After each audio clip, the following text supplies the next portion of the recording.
Ever feel like you're stuck in meetings that are, well, kind of soul-crushing? You know, the kind where it feels like the same few people are running the show? Yeah, I think we've all been there. Well, today we're going deep on something that promises to change all that liberating structures.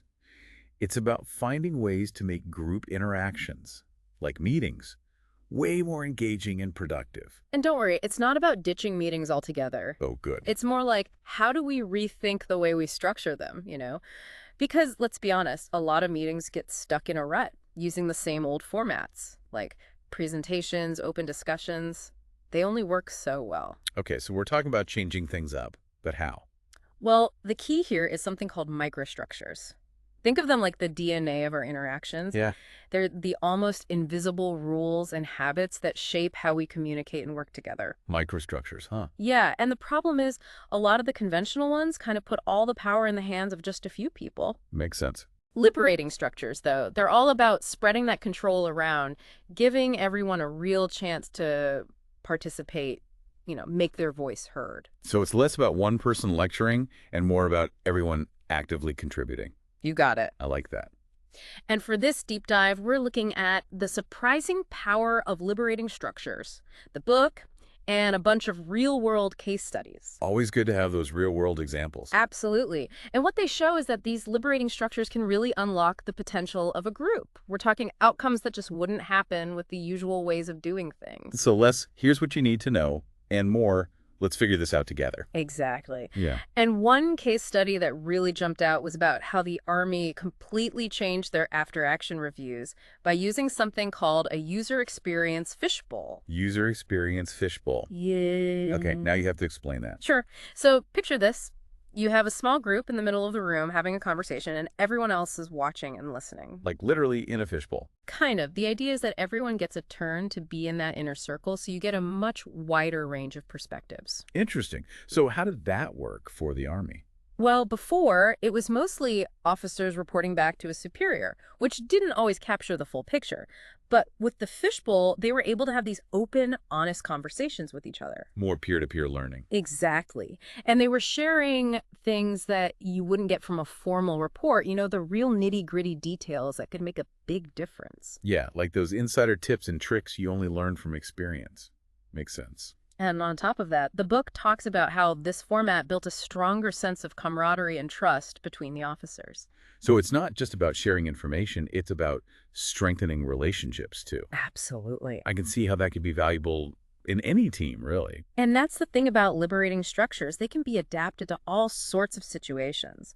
We've got examples in the source material of how they've been used to turn around struggling businesses, even tackle some pretty big challenges in healthcare. Wow, okay, so not just for specific work scenarios. Nope, you can even use them in your personal life. Now hold on, you're suggesting I try a fishbowl at my family dinner table? I'm not sure I'm ready for that level of chaos. Haha, fair enough.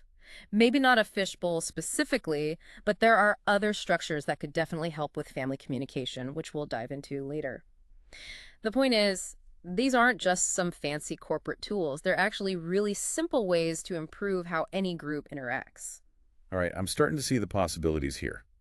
But before we get too carried away, I think we need to understand why these liberating structures work in the first place. Like, what makes them so effective? So one of the key things is they're designed to tap into something called engagement expertise. Basically, it's the ability to really engage other people, to draw out their best thinking and contributions. So it's more than just listening politely. It's about creating an environment where everyone feels comfortable sharing their thoughts and ideas. Exactly. And it's not just about feeling good, there's actual measurable impact, too. The source material talks about something called the IEQ metric, which measures this engagement expertise. What they found is that when organizations use liberating structures, they see a big shift in their IEQ curve. Meaning, more people become skilled at engaging with each other, not just a select few.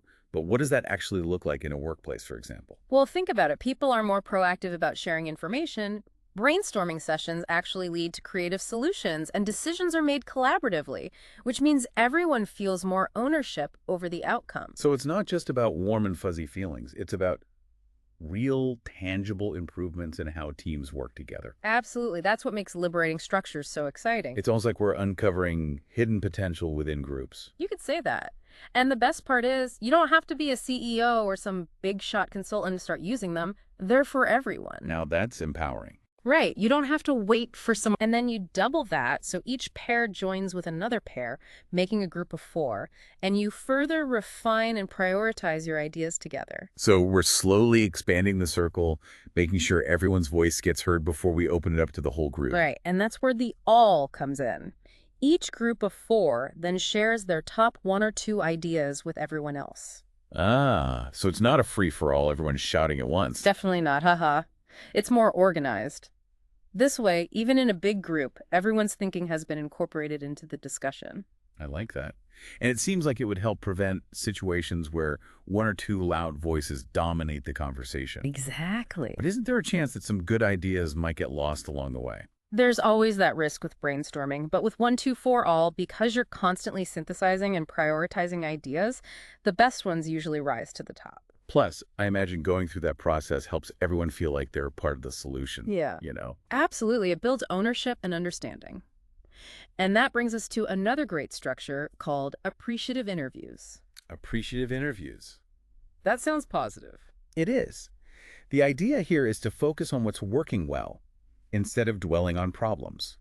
It's about shifting the energy from negative to positive. So instead of complaining about what's broken, we're looking for what's already strong and building on that. You got it. So you pair up with someone and you take turns interviewing each other about times when things went really well, success stories. I can already see this leading to some great conversations. Right. And the questions are designed to get people to really dig into the details. What made those successes possible? Sounds almost like a celebration of what's going right. Yeah, it's a great way to unearth those hidden strengths and resources that might be overlooked otherwise. So we're not just solving problems, we're tapping into a source of inspiration. Exactly. But of course, sometimes you do need concrete action steps. That's where a structure like WinFFY comes in. It stands for what I need from you. Okay, WinFY, straight to the point. I like it. What's the process? Basically, everyone clearly states what they need from others, or from the group as a whole, to reach a goal. The requests are very specific, actionable, and you even put a time frame on them. So no more vague requests or hoping people just figure it out. Right. WinFY cuts through all the ambiguity and assumptions that can get in the way of good teamwork. So everyone knows exactly what's expected, and they feel comfortable asking for what they need to succeed. Exactly. It fosters a sense of transparency and accountability. Now, it's starting to click for me how these different structures can be combined to address different aspects of group dynamics. Is that something that's encouraged in liberating structures? Oh, absolutely. In fact, there's a term for it, stringing. It's about combining multiple structures to tackle complex challenges. So it's like designing a multi-course meal. You wouldn't just serve appetizers or just dessert. Perfect analogy. It's about creating a cohesive flow. But how do you decide which structures to combine? Well, it depends on the context and what you're trying to achieve. Let's say you're facing a really complex problem. You might start with a structure called 9 Whys. 9 Whys. I haven't heard of that one. It's basically about asking why over and over again to get to the root cause of an issue. It helps you peel back the layers and uncover those hidden assumptions. Okay, so you start with 9 Whys, then what? Then you could use 1, 2, 4 all to brainstorm solutions based on what you've uncovered. And to wrap things up, you could use WinFY to make sure everyone is clear on their roles and responsibilities. So you got a diagnostic phase, a brainstorming phase, and then an action planning phase, all linked together. That makes a lot of sense. And the great thing about stringing is that you can get really creative, combining structures in all sorts of ways depending on the situation. I'm starting to see how powerful this can be, but honestly, I'm also feeling a little overwhelmed. Where do we even begin? Don't worry. There's a ton of resources available on the Liberating Structures website. They have descriptions of each structure, videos, case studies, even a forum where you can connect with other people who are using these tools. That's good to know. It feels less like we're just figuring this out on our own. Definitely not. And remember, the most important thing is to just start experimenting. Pick a structure that speaks to you and try it out in your next meeting. You might be surprised at what happens. Okay, I'm up for the challenge. But before we wrap up this part of the deep dive, I'm curious about the potential downsides. Are there any limitations or challenges to using liberating structures? That's a really good question. It's important to remember that these are tools, and they're not a magic bullet. Right. They require a shift in mindset, and they do take time, especially when you're first getting started. So we need to be realistic about that. Yeah. And another challenge is that they work best when there's already a certain level of trust and psychological safety within a group. Meaning people feel comfortable speaking up, sharing their ideas, even making mistakes. Exactly. And that's where leadership plays a big role.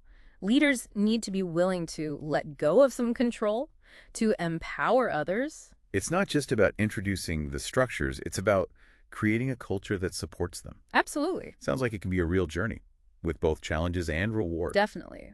But the potential is huge. When done right, liberating structures can transform not just how we work together, but also how we think and learn.